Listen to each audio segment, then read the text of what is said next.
You know a property is about to begin foreclosing proceedings? That's a huge opportunity. Properties that are beginning foreclosure proceedings that have equity in them in the zip codes that I want to invest in. Bankruptcy. Homeowner. Homeowner. Now, let's back that up. The question is, who are you negotiating with? Now, if I was to tell you the strategy that most people tell you, oh, you're going to negotiate with the homeowner. But if I were to tell you the advanced strategy, you can go to the bank and negotiate the note. With the homeowner's consent or no? You don't need the homeowner's consent. When you're buying the note from the bank is the actual vessel that owns that property. When you buy the note, you don't need a homeowner's consent. You talk to the bank, buy the note for pennies on the dollars, and then you can either begin the foreclosing procedure and get that property. Or, as he just mentioned, you could do a modification. Question is, could you wholesale those deals? Absolutely, you could. A wholesale deal is nothing more than a deal that will meet the guidelines of your end buyer. So yes, you can wholesale any deal as long as you have a list or buyer's list that's willing to buy it. Is there things you can say to the banks that give you a better chance of actually negotiating? First of all, I'm going to tell you, and I've done this before, it's not an easy thing to do to get the bank to say yes. It is not an easy thing to do to get the bank to say yes. The bank that will say yes more than likely is one of your small banks, savings and loans, credit unions, and so on. When you're dealing with major big institutions, such as Bank of America, to buy one note ain't going to mean a thing to them. So, that's the key part to that strategy, knowing who you're dealing with. But when you're dealing with your savings and loans, your credit unions, and so on, yes can happen. As a matter of fact, years ago, there's a man in this room that I sold a yes negotiation with a bank from, who in this room right here, Ray Johnson, the deal you had on by Gay Street, Sterling. That was a deal that I got off from the bank, negotiating it, and it was a small bank, buying a note from the bank. So, yes, you can do it, but it's not something that will happen all the time. Those are 4 what I like to call targeted marketing strategies. Now, once again, you can get success by just doing marketing to absent owners. But it's going to be a hurdle, and it's going to take time. Just realize that. Leads.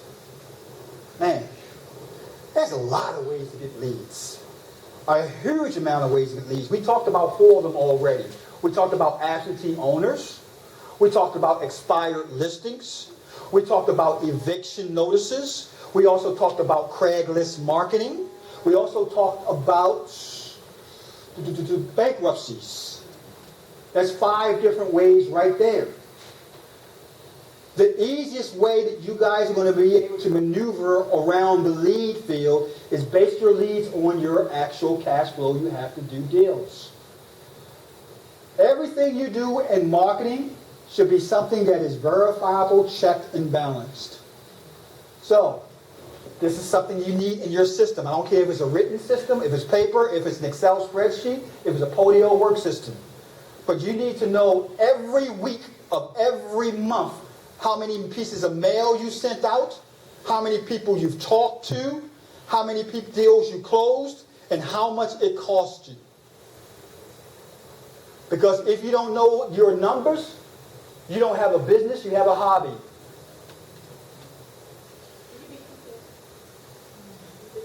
Absolutely. You need to know exactly every piece of mail you send out. Every piece of marketing strategy that you use for this marketing. How much it cost you to send out the mails. How many calls you got from each marketing strategy. And how many deals you resulted from those calls. And if you do that, you will stay in line with your spending. Because you'll be able to identify what marketing is working and what marketing isn't. Where you're throwing money away and where you're seeing success. And that's the first solution for determining where the problem lies. If I send or spend $1,500 on absentee owners, and in the last 3 months I got 2 deals from absentee owners, I'm going to look at that strategy and say, I spent $1,500 a month for a total of $3,000. I got 2 calls from those deals. Yeah, maybe I did make $5,000, but it cost me $3,000 to make $5,000. That's not a good use of my money. What is a good use? 3 to 5 to 10 times the amount of your marketing. If you're spending $1,000, I better be making 10.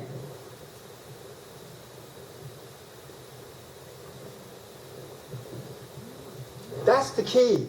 When you know where the dollars are being spent, you will stay in business a lot longer. When you're saying, well, I think I got 3 deals from absentee owners last year. I got 3 calls from them, and I sent out, I think, 60 letters, and I got 15. I had one guy, true story, that I worked with in Detroit. And Steve got, I kid you not, 135 calls in 1 month. I'm working with Anna. When he got these calls, I wasn't working with him. He closed 0 deals. 0. And the first thing he asked me, what the heck is going on here? Real estate don't work. So I can get the phone to ring for you, but if you don't have the knowledge to close the deal, it's not going to work. The basic strategy of analyzing a deal that everyone knows is what? Say it again. Mail is the basic strategy. What most people don't know, mail doesn't work on properties that's $250,000 or more. Now why? Because who's to say a rehabber won't be happy with $85,000?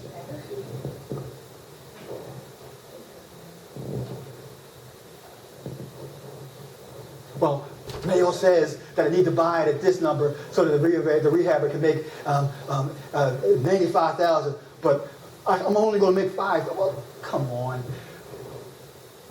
Tools are meant to be used, but tools are not meant to use you. So in other words, look at them, use them, but then this is where your team comes into play.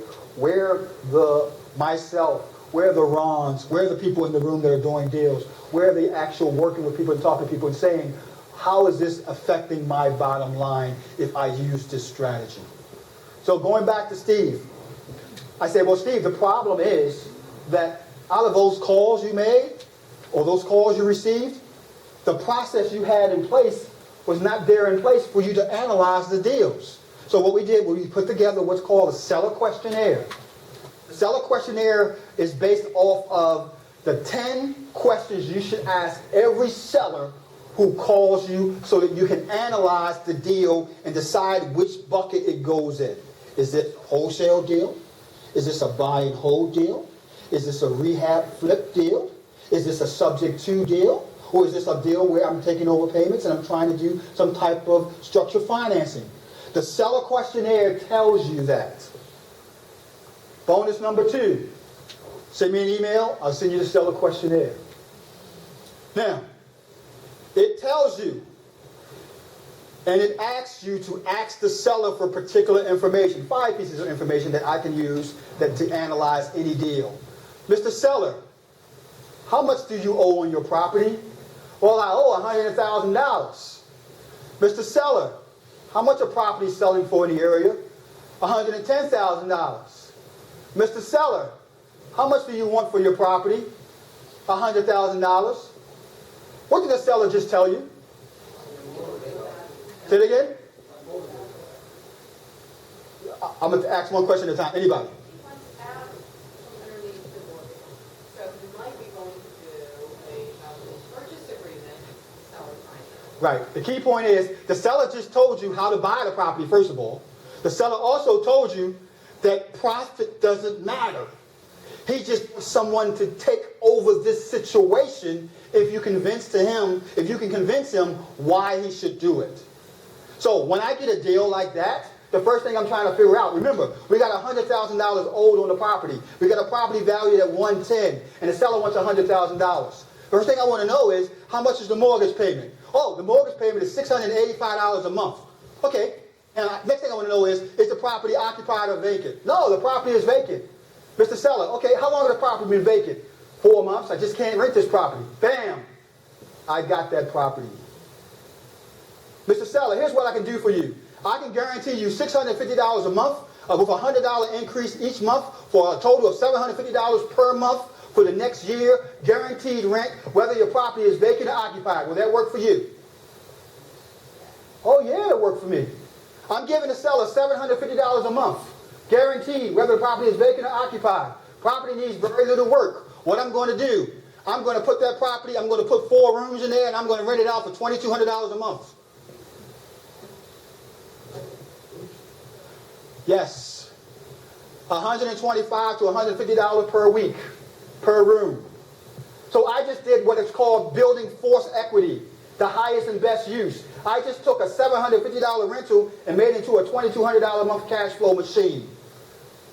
Why? Because the seller just wanted to get away from the property, and I knew a way to structure it so it would be a win-win for both of us. That's what the seller questionnaire does for you. It tells you how to buy the property through which strategies work best. And this is what I'm going to tell each and every one of you guys. I will buy any deal you have if you use my seller questionnaire to present it for me. If it's a good deal that I'm going to buy, I will buy it. But I ask that you use the seller questionnaire because it allows me to look at a deal and say it fits in the wholesale, it fits in the rehab, it fits in the subject to, it fits in the tenant placement. Well, this might be a little bit off topic, but do you have a questionnaire sheet that you can use when you call someone on the phone to ask them for a hard money lender or someone to borrow money, or what is a script that you can use for that?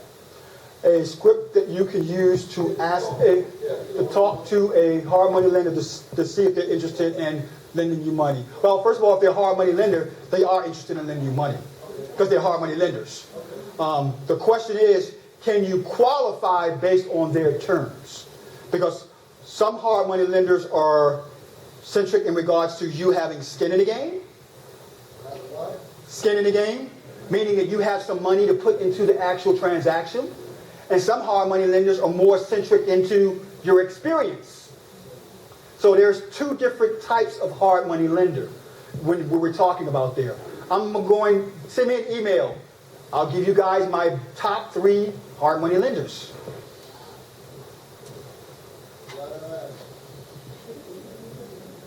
Everybody in your might know and understand. Yeah, good question.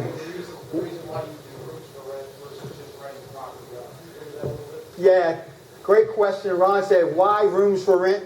Because I like cash flow. No, but the real reason is, when I look at a property, I think and dissect it into 5 different avenues.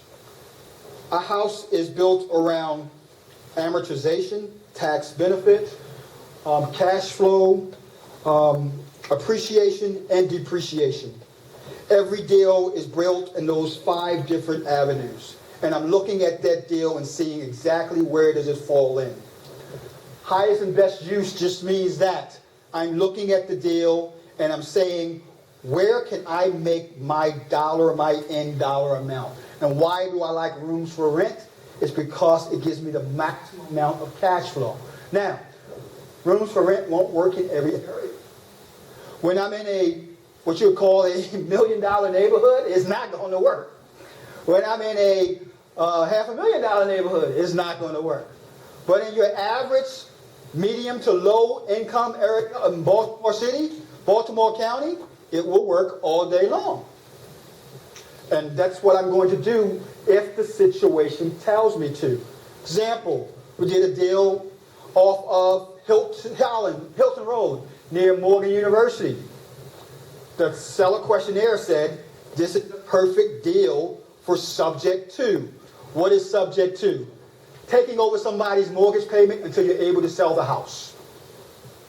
So we took over the property subject to, we paid the homeowner $5,000. Tip number 3, listen twice as much as you speak. The homeowner told us that they needed money to go to Jamaica. That money equaled to about $4,000. So we structured the deal by giving the homeowner $5,000 and taking over their mortgage payment, rehabbing the house, selling the house 4 months later, making $47,000 on the sale, just by taking over the mortgage payment, listening to what the seller's saying, not having to get a loan to buy the house because the house was already there in her name. So we just took over the payment, purchased the property subject to, and sold it 4 months later. So listen twice as much, because more often than not, the seller will tell you how to buy their house if you just listen. So the lesson learned on this is that there's a deal to be made on almost every transaction. The only way you don't see the deal is because the tools hasn't been revealed to you. In other words, those tools are not in your toolkit yet. The tool that's in your toolkit right now is wholesaling. So the obvious way to do a deal would be wholesaling. As you get in this business, you're going to add subject tools to that toolkit. You're going to add rehabbing to that toolkit. You're going to add landlording to that toolkit. You're going to add all these other strategies, because this is a revolving door business that requires you to continually educate yourself if you want to do that. I know a lot of investors that don't want to make this a situation where it's a generational wealth thing. They just want an extra $5,000 to $10,000 on top of their income every 4 months. So they may only do 1 rehab a year or 3 wholesale deals a year. The luxury of this business is that you are paid by thought, not by your actions alone. You can say, this month I'm going to make $5,000, and I know that in order for me to make $5,000, I need to get 1,000 mail pieces out, because every 1,000 mail piece is going to give me 1 deal to 3.5 deals. The average deal is going to be $3,000. So I know that with that mindset, that I can take my business, my life to that level. All I have to do is identify what's the best process for me.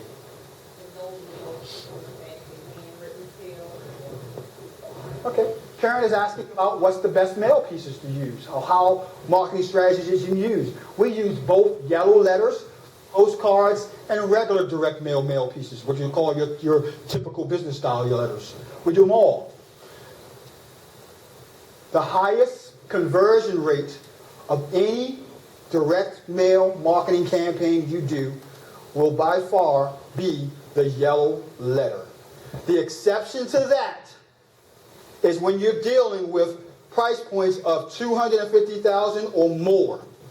If you're dealing with $1 million homes, you better not send a yellow letter. $500,000 homes, no yellow letter. It better be business, direct. I keep forgetting it. Yeah. A yellow letter is nothing more, can I hold your pad for a second? Than a letter off of 1 sheet of pad with your direct mail number or information on it. Now, the great part about it, you can have this automated or you can do it by hand. There's a company called Apple Press here in Maryland, actually in Ritchie Highway, where you can actually buy sheets of yellow letters just like this on a notepad, already written out in handwritten font already. All you do is put in the telephone, put in the address and the name. So, Apple Press. And it's something like for every 2,500, it's $195. So you can get 2,500 yellow letters already pre-written for $125. All you're doing is putting in the seller's name and the seller's address, and it looked like the whole letter was handwritten. That's going to give you the highest open rate from any particular mail piece that I've ever tested. $2,500 for $195. Apple Press. Ritchie Highway. No, that's not including the postage or the envelope. The good part about Apple Press too is this. They will even write the letter for you. If you go up there and talk to a lady up there and say, here's what I want in the letter, could you write this for me? You have to kick her a little bit something extra. But they'll even write it for you at Apple Press. And now why do I like this? In direct mail, typically you're looking at a 0.5 to a 3.5% open rate. Typically, when you're talking about direct mail. With the yellow letter, you're looking at anywhere between 10 and 16% open rate with a yellow letter. Why? It's because of the whole yellow letter system. And this is going a little bit into marketing. This is the whole yellow letter system. And in fact, I'm going to include a yellow letter system in the bonuses I'll send to you. The yellow letter system is this in a nutshell. You use a yellow letter folded up inside of an invitational style envelope, preferably different colors, blue envelope, a yellow envelope, green envelope, yada, yada, yada, with a vanity stamp, such as Snoopy, Presidents of America, whatever you want, and the address handwritten on the front of the letter, and just the return name handwritten on the back flap. That's pretty much the yellow letter. An invitation style envelope with your marketing piece folded up in it, with the actual back slap of the marketing piece tucked in, not sealed, with your name on the back of the back flap, and the person's address on the front of the letter, along with a vanity stamp. That will give you the highest open rate of any mail piece you will do when you're talking about the medium to low income real estate investment sellers.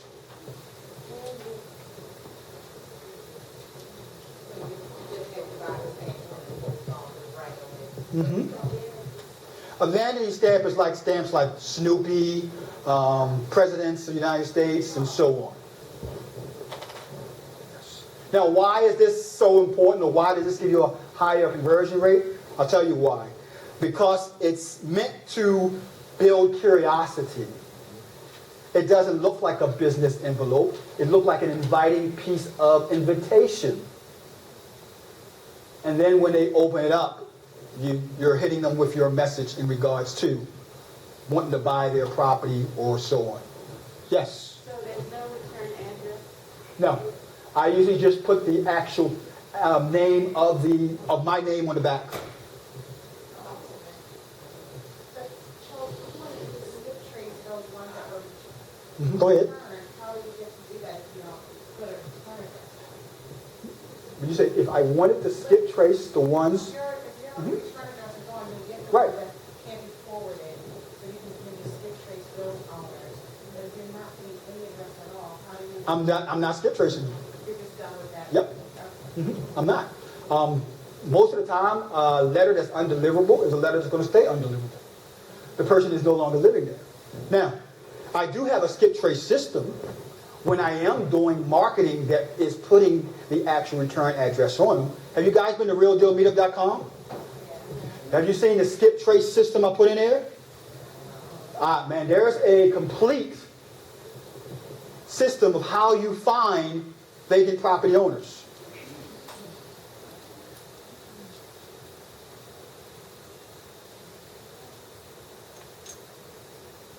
Right there.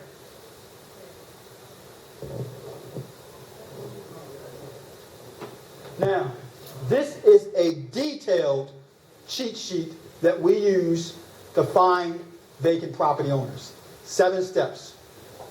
Any vacant property owner. The last part of this step that you would follow would be hiring a skip tracer. But there are 6 other things that you can do before you need to hire a skip tracer. And that's what it shows you right there on the Real Deal Meetup website. Now, there's a site out there, guys, that, and this is getting a little bit off subject, but I love the subject of vacant properties. It's called PIPL.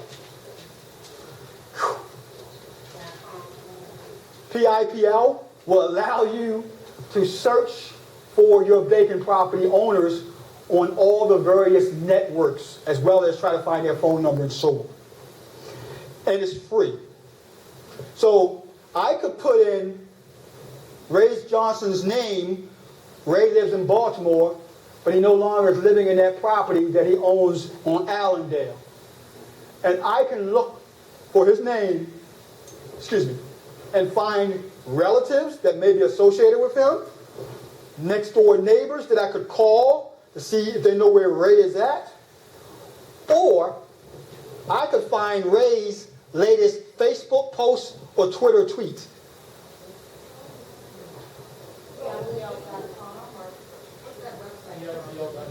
PIPL.com. Let's pull it up for you. Absolutely. Stand up, my friend.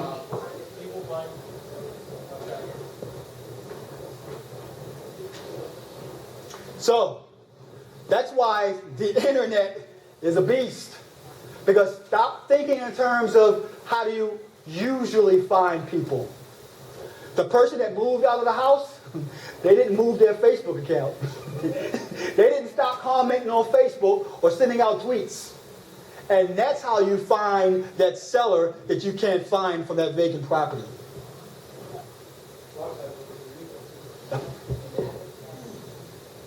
Mm-hmm. Yes. Yes. So, you think of the yellow letter out this month, Mm-hmm. but, you didn't get no response. And how many times did you want to send this yellow letter? The question is, Charles, if I send out a yellow letter and I don't have any responses, how many times should I do the next yellow letter campaign to the same list? I'm going to tell you right now, there's 3 variables with every marketing campaign. If you don't get a response, there's only 3 reasons why. 1, the list is bad. 2, the actual marketing piece that you've used is bad. 3, the main reason is the actual campaign itself was not a good campaign to do. So there's only 3 reasons why you wouldn't get a lead, or should I say a call from a marketing piece. There's no way in the world, now if we talk about, I like to do per 1,000. If I'm sending out 1,000 mail pieces and I don't get a single call, I'm not sending out that mail piece again until I find out what went wrong. And more than likely, it's the list. It was a bad list. That's why a lot of people use ListSource. A lot of people use Melissa Data. I will tell you, find other sources, because the same sources that you're using, everybody else is using. And you're going to be caught up in the inertia of 500 people using ListSource, and they're all doing the same campaigns because they're all doing ListSource lists. And this is the thing about SRDS that I like. There's such thing as what's called a hot list. A hot list is a list that has been completely, or that is being continually updated. You don't have any indication of how hot any list you have when you use the different services, like Melissa Data and ListSource. You don't know how hot that list is. And SRDS, it tells you this list was just updated 30 days ago. This list was just updated 2 weeks ago. So now I can say, okay, maybe I'm getting new information as opposed to other people. Any other questions so far? Absolutely. You can ask as many as you like. Go ahead. Then you can't ask any. Go. I'm sorry. Go ahead. Okay, so the challenge I have is when I have a seller and they have tenants in the house, and I cannot figure out how to get my potential buyers in the house, still like making the seller feel like I'm the purchaser. How do I work around the tenant situation? And you're the wholesaler? I am the wholesaler. Yeah. The hardest, you can work around it though. The hardest strategy to wholesale is a property that's occupied. Now, can you work around it? Absolutely. It's called cash for keys, or variation of cash for keys. And what I mean by that, I can go to that person who is in that property and say, hey, John, here's what we're looking to do. We're going to go ahead and try to get this property sold for the seller, because my team is going to be coming in here back and forth throughout the next couple of weeks. To have the luxury to give me the freedom to come and go, would $50 work for you? So just kind of give them some money to allow these buyers to come in unbeknownst to the seller? Unbeknownst, that's the only way you're going to wholesale a deal when you're talking about wholesaling a deal that you're trying to wholesale. Does it have to be unbeknownst to the seller? No. You can have the seller full disclosure. We wholesale deals by telling the seller that we're going to market the property to our rest of our buyers. And do tell them that. Then you're not doing it unbeknownst to the seller. You have a contract on the property. Here's a real estate law 101. When you have a contract on the property, you have what's called an equitable interest in the property. What does that mean? Equitable interest gives you the right to sell that property. If your contract states with the owner that I'm going to have people come into the property to view the property for marketing reasons, you do not have to call that seller up every time you take somebody in the property. What you have to do is make those tenants happy. And how do you make those tenants happy? By compensating them for the inconvenience. Now, can you talk to them and say, hey, I would love to work with you on this. Do you mind if over the next week I'm going to be bringing people to the house? Do you mind letting them in? How do you get people to do what you want them to do? You icing the cake. You can ask that without icing the cake. I always believe in the path of least resistance. Is it worth $50 to make $10,000? There you go. That's the key. Talk to that seller, those people in that property, but first make sure that you have that in your contract that allows you to market the property. And now, here's another way in which you can market the property without saying marketing property. You can say, Mr. Seller, in my contract, and you're not telling this to the seller, but it's actually in the contract, me, the buyer, has the right to actually market, has the right to show the property to my partners in order to continue through the process of the closing. Is it the people that's buying the property your partners? Because you're going to be buying the property using them as the buyers. It's not defined as who is your partners. One of the bonuses you guys are going to get, and this is a huge one, I'm going to give you my top 50 contingencies you can use in contracts. And it's just not residential, it's also multifamily and commercial contracts that you can use to add value to deals. You can call escape clauses, and not all of them are escape clauses. Some of them are, and this is a huge one, the right to subordinate a mortgage. The right to subordinate a mortgage. The example, when I'm doing owner financing, I may get an owner that says, I'll do owner financing, but only if you put my mortgage on the first position on this property. I don't want to do that. I want to use that property to pull the cash out and sell it and then pay off the owner when I want to. I give an example of how this would work. And we get into an advanced strategy now, but I know you may want to hear this. The property is owner financed. The owner is willing to give you willing to sell the property for $100,000. The property is in great condition, but the owner is just basically needs about $5,000, $10,000 worth of work in order to sell the property. They don't have the money to do it. So what they'll do with you is you can set up an owner finance deal. I'll give you $10,000 down, and I will owner finance the next dollar amount for 5 years, because the seller really just only needed X amount of dollars for their deal. They only needed $10,000. But they were willing to do owner financing for 5 years. And in 5 years, I'm going to sell your property, give you your $100,000 or whatever dollar amount I want. Now, the property is worth $160,000. What can I do with that property? I can give them $10,000, structure the deal for $100,000, paid off in a balloon in 5 years. The only problem is the seller wants the property secured with their mortgage for the owner financing for $100,000.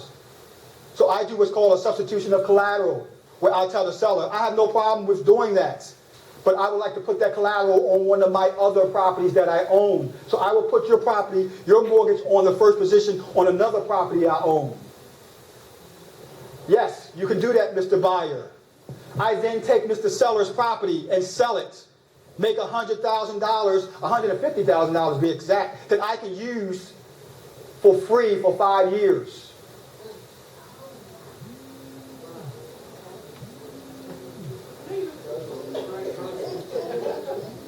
So I just gained $150,000 that I can use for 5 years without having to pay back. What I just got, a zero interest loan with a cash return that is infinite. I'm mad.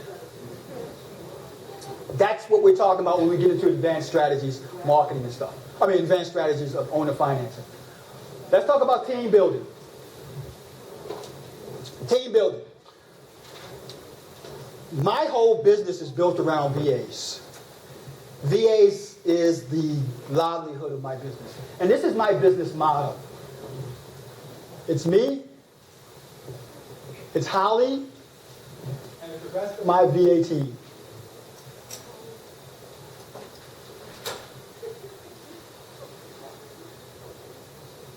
Holly is my project manager.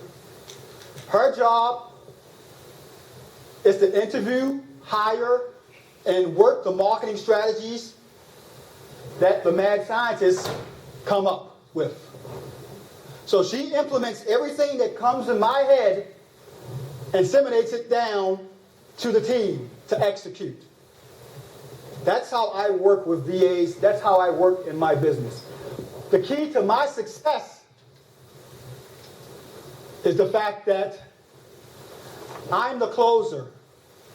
Everything is built around me talking to people. Huh? Holly is in Ohio.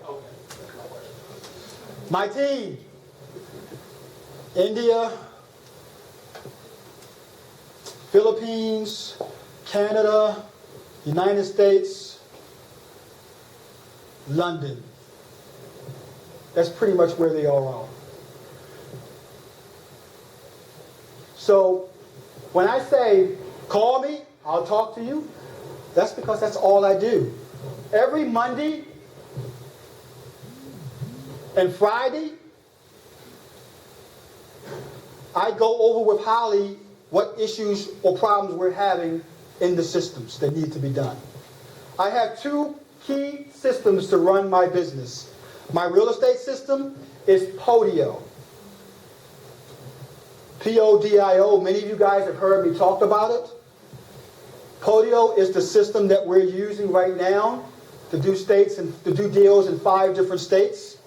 Ohio, Memphis, Washington, D.C., Tampa, Florida.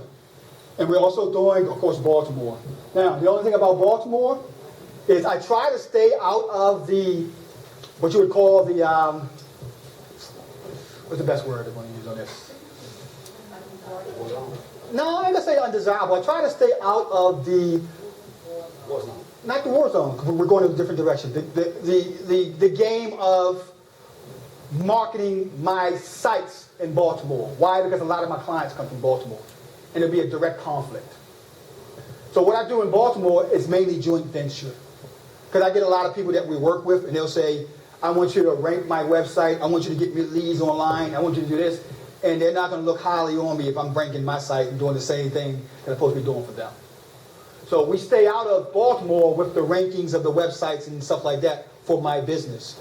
But that's what we do with all the clients that we work with in Baltimore. This is it in a nutshell. On Mondays, we're going over exactly what is entailed for that week, what hiccups we had last week. On Friday, we're going over what hiccups we had during the week and what we're going to work on next week. That's it. The 2 systems I mentioned, one of them is Podio. The other one is a system that my programmer designed. It was about $15,000 to design it, and it runs my marketing company. And that's really it's not real estate related, so I don't want to go too far into that system, but it's a beast.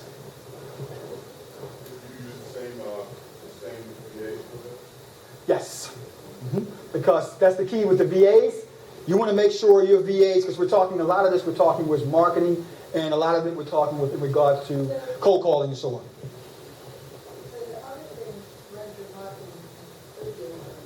Real estate business. A lot of people don't know that I have a marketing company called Page One Success. And we work with a lot of clients all around the country with their marketing, work with the gurus doing packages and designs and all that kind of stuff for them, websites and all that kind of stuff. That's my marketing company. My real estate company is Chucky Buy Yucky Houses and Real Deal Meetup. So that's the real estate side of it. Podio and stuff runs the real estate side. The marketing system runs the Page One Success system. My VAs are of workers. The only exception to that is the 5 that are not what you would call on salary. So normally my VAs are ones that are on salary, and I have about 5 of them that are on as per call basis when stuff gets to real heavy. How do you set up your business? Let's talk about that. Working with VAs. It can be daunting, it can be tough, but there are systems or there's companies in place that can mitigate the issues you have. For example, one of the companies out there is Elance. Elance.com. Another one is Odesk. The third one is Get a Freelancer. And one that I like to call a micro VA site is Fiverr. Fiverr.com. Yes, Fiverr? Okay, Fiverr, Fiverr.com. Let me tell you the difference between the first 3 and the fourth one. The first 3 are true, what you would call virtual assistant hiring companies, where they give you reviews of the people you want to hire. They give you actual check and balances in place so that you don't get burnt working with the people that's in other countries, such as you only pay X amount of dollars up front, and then you only pay the remaining balance when the work is done, so on and so on. So there's a lot of check and balances on those type of companies, like the Elance, like a Get a Freelancer, like the Odesk. But when you're dealing with something like a micro VA company like Fiverr, there's a little bit of check and balances in place, but Fiverr can be a great thing for what you call micro tasks. For example, when money is poor, you're just starting out in this business, you need a logo design. Don't call my company up. Money is poor, go ahead and contact Fiverr and get one done for $5, $10. Good is good enough when you're first starting out. If you need a short video done to tell your sellers about your business, go to Fiverr, get one done for $10. We buy houses. If you need a press release written to announce to the world about the services that you offer, go to Fiverr, get one done for $5. These are micro things that you can get done through Fiverr. Now, the reason why I say I like Fiverr for the micro things, because you're getting them at what I like to call the low to medium level expertise level. That's all you need when you're first starting out. You don't need to have a Rolls Royce when a Chevrolet, whatever, would work when you're first starting out. Mm-hmm. Mm-hmm. There's a couple of strategies that the question is, where do you put it? One would be on your website. One would be on a marketing campaign if you're doing Facebook ads. One could be a link on Craigslist if you're doing Craigslist marketing. Another way in which you could use it would be on YouTube. I'll give you an example. I average somewhere between 1,000 video views a month for my YouTube channel.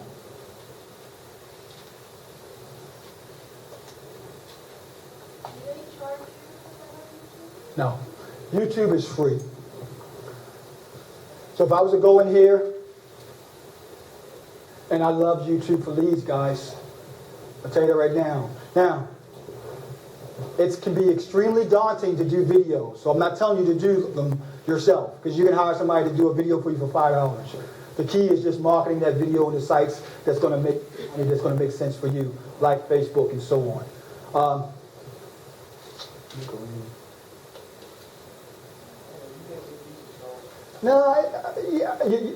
I'm probably explaining it as if it's easy, and I don't mean to do that because it's not easy by any.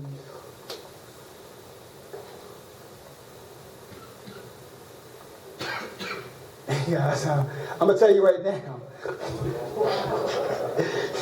Yeah, it's a long email address.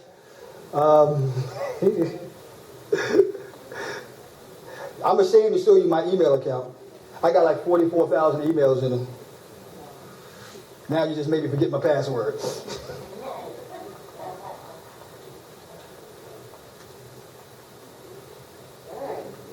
Talk about encryption.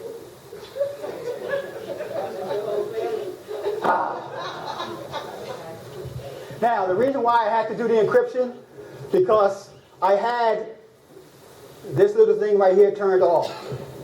That's called lead passes. I have memberships to I don't know how many sites, maybe 80, 90 sites on the internet. If that was turned on, if that was red, it would automatically log me in. Lead passes is free. It's called leadpass.com. LEAD pass.com. You don't have to remember another password for the rest of your life. Anytime you go to a site, it will log you in automatically if you're a member of that site. And it's free to use. It's called leadpass.com. But I didn't have it turned on. That's why I wouldn't let me in. So you can assign each Gmail account with a different lead pass thing. You can actually program the lead pass for what Gmail account is for.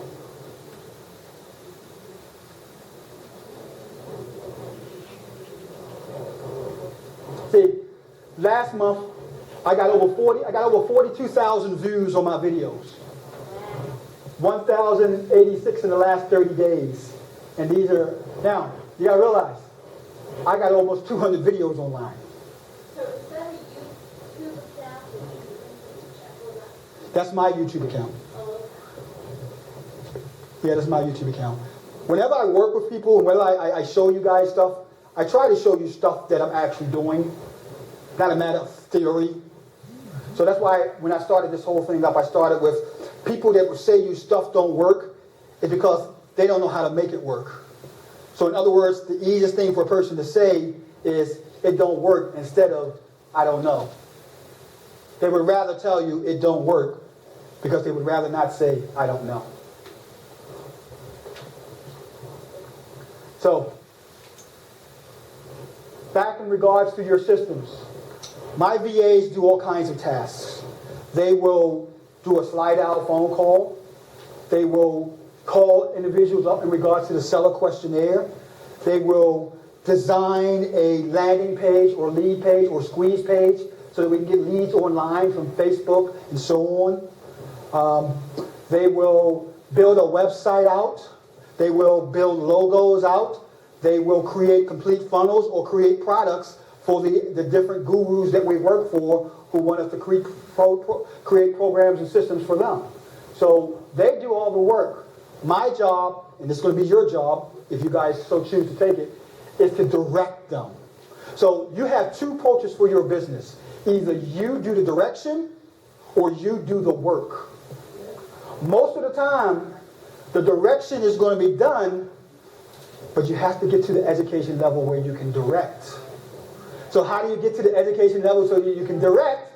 In order so you can do the things you like to do. No. See, no. First of all, there's a lot of information out there for you to learn on realdealmeetup.com based on stuff that we're doing that's working right now. The other thing is that think about what makes the most money for you in your business. I would venture to say the first thing you need to realize is that you guys are not wholesalers, you're not rehabbers, you're not landlords. For lack of a better word, what each and every one of you are is marketers. You have to adapt that mentality. If you adapt the fact that I'm a marketer first, that is marketing as a wholesaler, rehabber, landlord, then the rest will be a piece of cake. Because once you adapt or wear the hat of a marketer, then it's just a matter of finding people who know what you know or more than what you know to implement the systems. If you have money, I'm going to give you two approaches. If you have money, it's just a matter of hiring them. Hiring the person to do the work if you have money. If you don't have money, it's just a matter of educating yourself, but you have to realize that the time it's taking you to educate yourself is time that's taken away from what? From making money. So it's a double-edged sword. You either learn it to learn how to do it right, or you pay for somebody to do it right.